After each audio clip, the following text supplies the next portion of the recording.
Hello everyone, welcome in my video. तो हम लोग क्या पढ़ रहे हैं बच्चा? हम पढ़ रहे हैं क्लास 7 का ज्योग्राफी। और ज्योग्राफी में हम पढ़ रहे हैं द लैंडफॉर्म ऑफ अर्थ। अर्थ पर जो लैंडफॉर्म होते हैं, लैंडफॉर्म बनते हैं, वो किस तरह के बनते हैं। और इसमें हम पढ़ रहे हैं landform made by the reverse, कि रिवर्स जो माउंटेन एरिया से जनरेट होती है, ओकर होती है, ओरिजिन होती है, और जब तक वो समुद्र में जाकर मिलती है, उस बीच में, उस पाथ में वो कौन कौन से लैंडफॉर्म को बनाती है। तो इसमें हमने रिवर का जो रूट है उसको 3 पार्ट में डिवाइड किया था, अपर कोर्स, मिडिल कोर्स और लोअर कोर्स। इसमें हमने अपर कोर्स में देख लिया कि रिवर जब माउंटेन से जनरेट हुई तो कितनी स्पीड के साथ, कितनी वेलोसिटी के साथ वहाँ से निकली और कौन कौन से लैंडफॉर्म उसने बनाए। अभी हम देख रहे हैं कि मिडिल कोर्स में आकर, मिडिल कोर्स का मतलब है कि प्लेन में आकर जब उसकी वेलोसिटी थोड़ी कम हो जाती है, जब माउंटेन एरिया से ऐसे निकलती है तो बहुत तेजी से निकलती है, लेकिन जब वो ऐसे हो जाती है, प्लेन्स पर आती है, तो वेलोसिटी, स्पीड उसकी कम हो जाती है। उस स्पीड के कम होने के बाद वो कौन से लैंडफॉर्म को फॉर्म करती है, क्या बनाती है, बस वही हमें पढ़ना है। तो स्टार्ट करें, लेट अस स्टार्ट। चलिए, तो मिडिल कोर्स में क्या फॉर्म कर रही है बच्चा, वही हम पढ़ रहे हैं कि मिडिल कोर्स में meanders, oxbow lake, flood plains and levees, ये सारी फॉर्म्स को बनाती है। फर्स्ट हम देखते हैं मिएंडर। अब ये मिएंडर्स क्या है और वो कैसे फॉर्म होते हैं। यहाँ देखिए, यहाँ आपको कुछ नजर आ रहा है, क्या है ये? It is the river. कि जब ये देखिए यहाँ पर ये माउंटेन एरिया है ना, यहाँ से रिवर ऐसे फ्लो हुई, तो यहाँ से क्या बहुत तेजी के साथ ऐसे रिवर आई, बहुत तेजी के साथ आई, और जब वो प्लेन्स एरिया पर आ जाती है, यहाँ पर आती है प्लेन एरिया पे, तो उसकी जो वेलोसिटी है वो कम हो जाती है।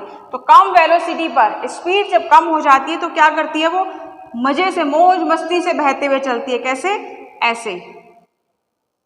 ऐसे चलती है, ऐसे मजे से चलती है।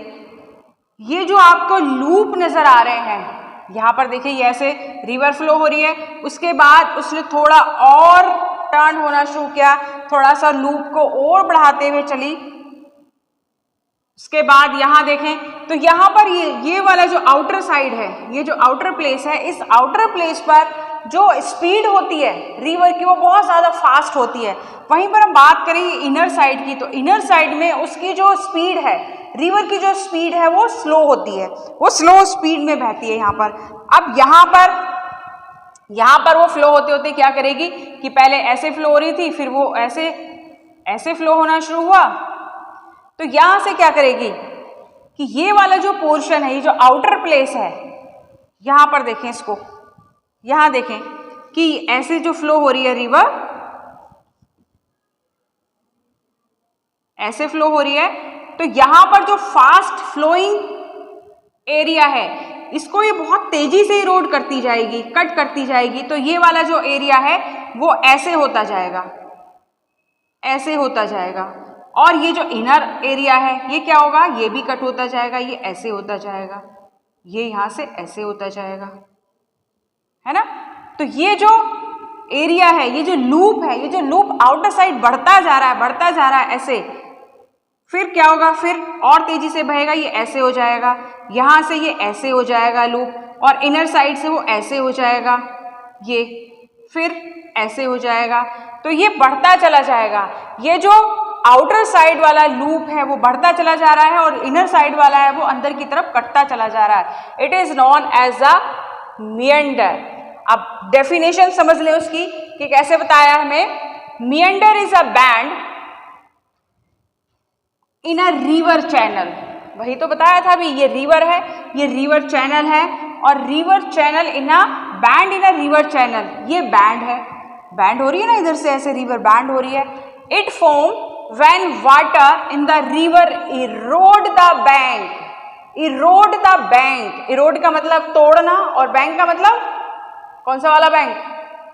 वो वाला बैंक नहीं जहाँ से हम पैसे निकालते हैं और डिपॉजिट करके आते हैं, वो उस बैंक की बात नहीं कर रहे हैं हम। कौन से बैंक की बात कर रहे हैं? हम रिवर बैंक की बात कर रहे हैं। ये वाला जो रिवर बैंक है, उसके जो किनारे हैं, कोई भी रिवर फ्लो करती है तो 2 साइड्स होती है ना उसकी, जो कभी नहीं मिलती हैं, वो जो टू साइड्स हैं वही उसके बैंक हैं। तो वो बैंक को इरोड कर रही है, आउटर साइड भी इरोड हो रहा है और इनर साइड भी इरोजन हो रहा है।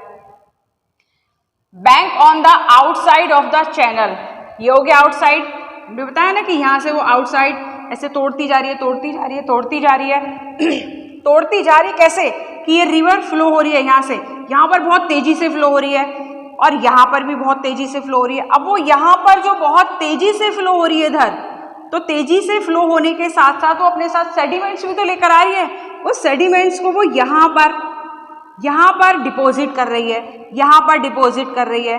अब यहाँ पर डिपॉजिट हो गए तो क्या होगा कि ये वाली जो साइड है ये इधर ऐसे होती चली जाएगी, यहाँ से वो डिपॉजिट करती जा रही है और यहाँ से उसको इरोड करती जा रही है, तोड़ती जा रही है। यहाँ से सेडिमेंट्स लेकर आई, यहाँ डिपॉजिट कर दिए, यहाँ से सेडिमेंट्स लेकर आई, यहाँ डिपॉजिट कर दिए। तो इस तरह से वो डिपॉजिट कर रही है और एक साइड को डिपॉजिट कर रही है और एक साइड पर तोड़ रही है।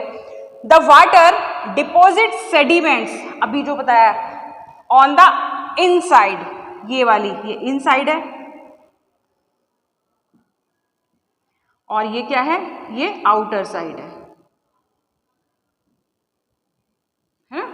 तो क्या कर रही है, इन साइड पर डिपॉजिट कर रही है और आउटर साइड पर इरोड कर रही है। The water deposit sediments on the inside of the channel meander, ये वाले जो इनर साइड पर डिपॉजिट कर दिया। सो मिएंडर ओकर ऑन फ्लैट लैंड, जैसे सबसे पहले बताया था कि यहाँ से रिवर बहुत तेजी से, बहुत वेलोसिटी के साथ फ्लो हो रही है, लेकिन वो प्लेन्स पर आते ही उसकी जो वेलोसिटी है वो कम हो जाती है और ऐसे मजे से वो घूमती घामती फ्लो होती है और वहीं पर वो मिएंडर बनाती है। कौन बनाती है, रिवर ऐसे मिएंडर फ्लो करती है। तो हमने देख लिया कि मिएंडर्स किस तरह से फ्लो हो रहे हैं, किस तरह से बन रहे हैं। अब देखते हैं क्या ऑक्सबो लेक कैसे फॉर्म हो रही है वो देखिए। तो ऑक्सबो लेक देखें हम, ऑक्सबो लेक कैसे बनी, ऑक्सबो लेक कैसे फॉर्म हुई। तो ये वही रिवर, ये उसने बैंड होना शुरू किया ऐसे रिवर ने। अब ये वाला जो पोर्शन है वो इस बैंड से कटकर अलग हो गया। कैसे अलग हो गया, देखिए ये रिवर है ऐसे फ्लो हो रही है, अभी वही मिएंडर का ही ये एक पार्ट है। जितने भी फॉर्म है जैसे मिएंडर, ऑक्सबो लेक, फ्लड प्लेन और लीव्स, ये सब एक दूसरे से कनेक्टेड है। ऐसा नहीं कि बिल्कुल डिफरेंट फॉर्म है, फॉर्म डिफरेंट है लेकिन एक दूसरे से कनेक्टेड है। जैसे हमने मिएंडर पढ़ा तो मिएंडर के बाद क्या बना, ऑक्सबो लेक। वो कैसे बना कि रिवर है, रिवर क्या कर रही है, आउटर पार्ट को इरोड करती हुई जा रही है। ये जो आउटर पार्ट है वह इरोड कर रही है और जो इनर पार्ट है वहां पर क्या कर रही है, डिपोजिशन कर रही है। अब ऐसे ही करते करते जब ये बहुत बड़ा जो आउटर पार्ट है जब वो बहुत बड़ा ऐसे हो जाएगा तो अब क्या होगा, अब जो रिवर क्या करेगी, वो रिवर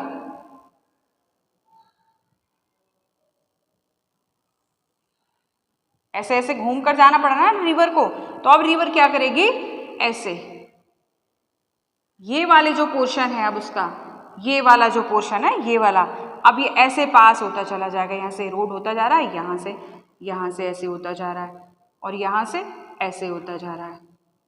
वैसे ही ये भी यहाँ से इरोड हो रहा है और यहाँ से डिपोजिशन हो रहा है। एक टाइम ऐसा आएगा कि बहुत क्लोज हो जाएगा, यहाँ तक पहुँच जाएगा। अब क्या करेगी, अब जो रिवर ऐसे इतना बड़ा टर्न लेकर नहीं जाएगी, वो क्या करेगी, वो यहाँ से ऐसे सीधे फ्लो होना शुरू कर देगी। ऐसे वो सीधे फ्लो होना शुरू कर देगी, यहाँ से ऐसे होना शुरू कर देगी फ्लो। अब यहाँ से वो धीरे धीरे क्या होगा कि यहाँ से सेडिमेंट्स इकट्ठा हो गए और ये क्या होगा, ये इससे बिल्कुल अलग हो जाएगा। ये वाला जो पोर्शन है ये हो जाएगा ऐसे अलग, और ये जो अलग पोर्शन है यही है ऑक्सबो लेक।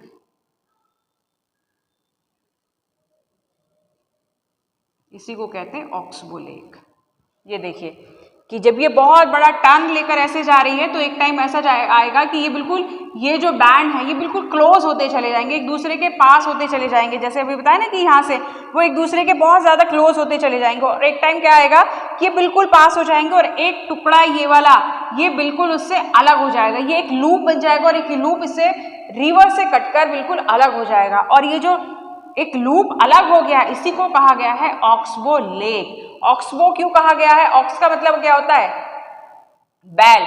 ये बिल्कुल उसके पैर की तरह, जिसको हम बोलते हैं खुर, उसके खुर की तरह नजर आता है, इसीलिए इसको बोलते हैं oxbow lake, because it's look like the foot of the ox. उसके हूप की तरह, उसके फुट की तरह, उसके हूप की तरह नजर आता है, इसीलिए इसको ऑक्सबो लेक कहा है। तो ये मुझे पता है कि आपको समझ में आ गया कि कैसे बनी थी ऑक्सबो लेक। अब हम जरा उसकी डेफिनेशन देख लेते हैं कि डेफिनेशन में क्या कहा गया है, किस तरह से हमें डिफाइन किया है। So due to the continuous erosion किस में हो रहा है? रिवर में। ये जो कंटिन्यूअस मेंडर में कंटिन्यूअस जो इरोजन हो रहा है, जो कटाव हो रहा है, एंड डिपोजिशन, एक साइड से कट रही है, एक साइड डिपॉजिट हो रही है, एक साइड से इधर से कट रही है, इधर डिपॉजिट हो रही है, इधर से कट रही है, इधर से डिपॉजिट हो रही है। The end of the meander loop, ये है मिएंडर लूप। ये वाले जो मिएंडर लूप्स हैं क्या होंगे? वो कम क्लोजर एंड क्लोजर, पास आते चले जाएंगे। जब यहां से लगातार कट होता चला जाएगा तो ऐसे होंगे, फिर यहाँ से ऐसे होंगे, फिर और 4 और से कटेंगे, फिर और कटेंगे, तो ऐसे होते होते क्या होगा कि ये जो लूप है ये पास होते चले जाएंगे। Over the time the loop part of from the river, क्या होगा कि एक टाइम ऐसा आएगा कि वो रिवर से कटकर बिल्कुल अलग हो जाएंगे। ये हो गया ना, अलग पोर्शन बन गया, जैसे ये हो गया, ये पोर्शन बिल्कुल कटकर अलग हो गया रिवर से, तो क्या होगा?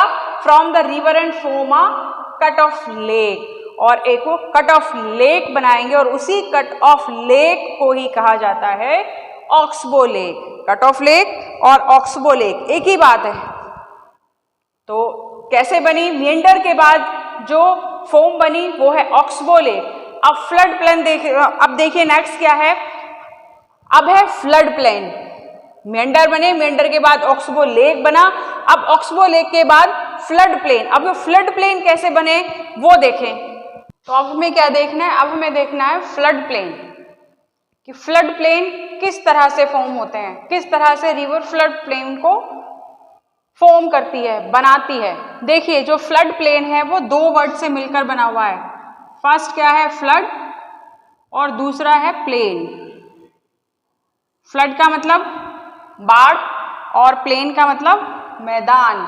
इसका मतलब क्या है? जब मैदानी इलाके में, जब मैदानी क्षेत्र में फ्लड आती है, बाढ़ आती है, उसको बोलते हैं फ्लड प्लेन। वो किस तरह से फॉर्म होती है, क्यों आती है, कैसे आती है, उसको हम समझने की कोशिश करते हैं।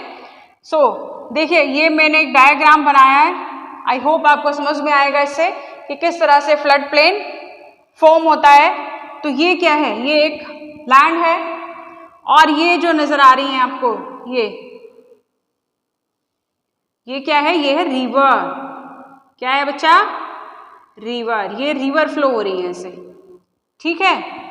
फिर उसके बाद ये जो आपको रेड कलर से मार्क नजर आ रहे हैं ना दोनों साइड, जब रिवर ओवरफ्लो हो जाती है, कभी कभी बहुत ज्यादा बारिश होती है, बहुत ज्यादा बारिश आने से क्या होता है कि बाढ़ आ जाती है। तो बाढ़ कैसे आती है? जब रिवर बिल्कुल ओवरफ्लो, जो उसके बैंक होते हैं, किनारे होते हैं, उसके ऊपर तक चलती है, वो पता नहीं चलता कि कहाँ पर किनारा है, बिल्कुल ओवरफ्लो होकर चलती है।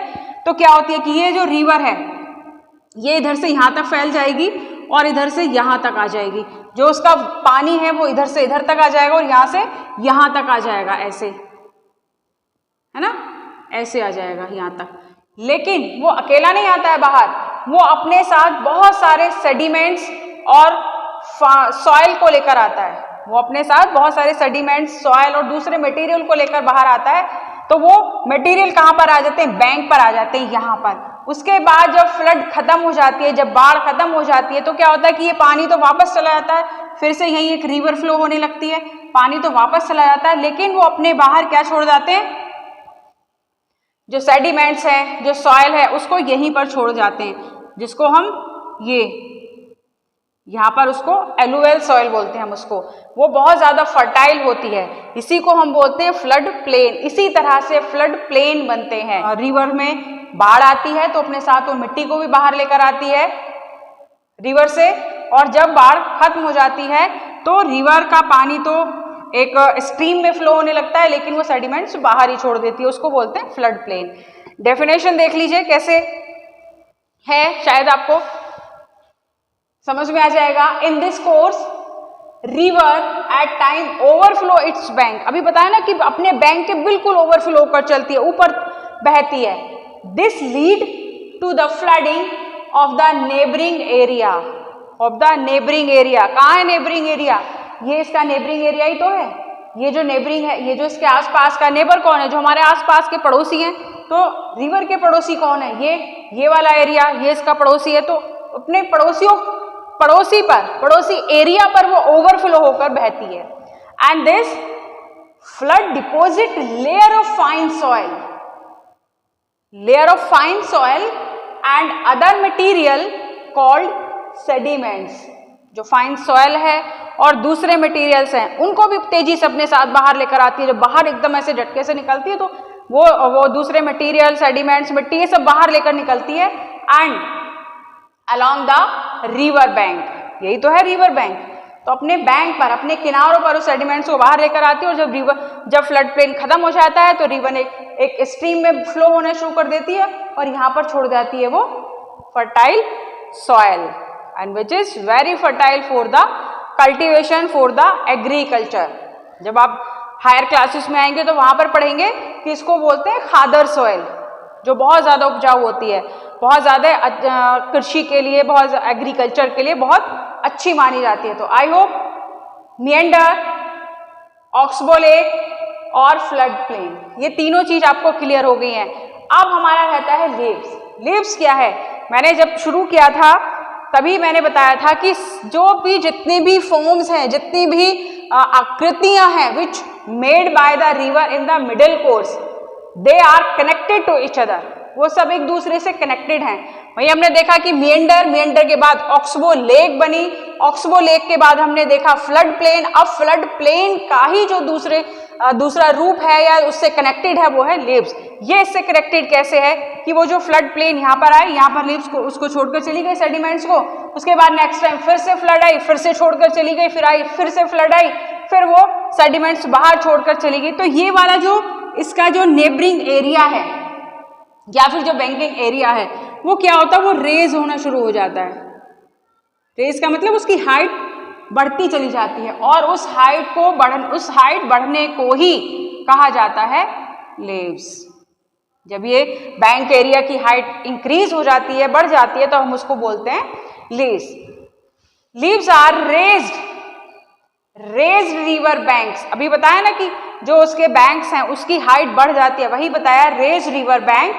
Leaves are formed when a river overflow its bank. कब बनते हैं? जब एक रिवर ओवरफ्लो होकर, अपने बैंक के ओवरफ्लो होकर बहती है and fine soil and sediments deposit by it. वही तो पढ़ा था हमने इसमें भी कि जो सेडिमेंट्स हैं और फाइन सॉइल है उसको बाहर डिपॉजिट कर देती है and raise the height of the bank. और ये जो उसके बैंक हैं इनकी हाइट को वो इंक्रीज कर देती है। तो ये हाइट जब उसकी बढ़ जाती है इसी को हम बोलते हैं लीव्स। तो आई होप मिडिल कोर्स में रिवर कौन कौन से लैंडफॉर्म को बना रही है, क्यों बना रही है, कैसे बना रही है, क्या उसका पाथ रहा इस बीच में, वो सब चीजें आपको, मुझे मालूम है, मुझे पता है आपको अच्छे से समझ में आ गई हैं। सो अब जो हम नेक्स्ट वीडियो करेंगे बच्चा, उसमें हम देखेंगे लोअर कोर्स। लोअर कोर्स हमने 3 पार्ट में कैटेगराइज किया था ना कि जो अर्थ का पाथ है वो 3 पार्ट में डिवाइड किया था, अपर कोस्ट, मिडिल कोस्ट और लोअर कोस्ट। अपर कोस्ट और मिडिल कोस्ट हमने देख लिया, अभी हमें देखना लोअर कोस्ट में क्या बनाती है। तो नेक्स्ट वीडियो में हम वही पढ़ेंगे कि लोअर कोस्ट में डेल्टाज, डिस्ट्रीब्यूटरीज, क्या डिस्ट्रीब्यूटरी है, डेल्टा को कैसे फॉर्म करती है, क्या इंपॉर्टेंस है डेल्टाज की, तो उसको हम नेक्स्ट वीडियो में देखते हैं। Till then keep learning, keep smile. Thank you very much.